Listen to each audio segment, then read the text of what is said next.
Իրականում անկախության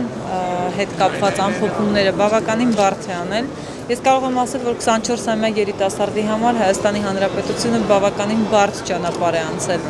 Բավական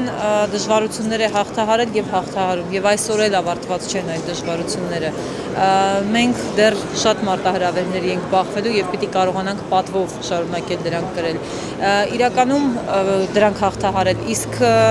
Հայաստանի Հանրապետության Սահմանադրության նախագծով մեր անկախությունը, այսպես ասեմ, կշարունակի ամրապնդվել եւ մեր անկախության համար սպառնալիքներ այդ նախագծով չկան, ճիշտ հակառակը երաշխիքներ կան նախատեսված եւ մեր անկախությանը կարող եմ ասել, որ ոչ մի բան չի սպառնում, իսկ ամենամեծ ձեռքբերումը կարծում եմ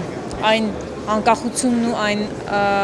փխրուն խաղաղությունն է, որ այս պահի դրությամբ ունենք եւ այս օրերին ինձ մշտապես, գիտեք, 3 տարբեր զգացումներ եմ պատում. շնորհակալության, պատասխանատվության եւ ինչ որտեղ նաեւ այսպես եւ երրորդ ամենակարևորը աղոթք առ Աստված, որ մեր սահմանները անառիկ լինեն եւ սահմանին կանգնած զինվորի առողջության ու կյանքի համար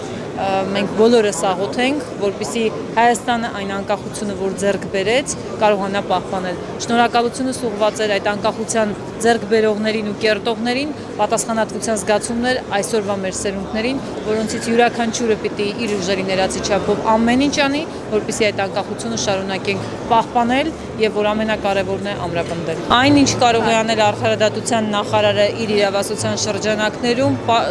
ստանձնելով այդ ամենապատասխանատու պաշտոններից մեկը, բարդ պաշտոններից մեկը, ես անձամբ իմ ամբողջ ներուժը մասնագիտական, բարոյական, ընկերական բոլոր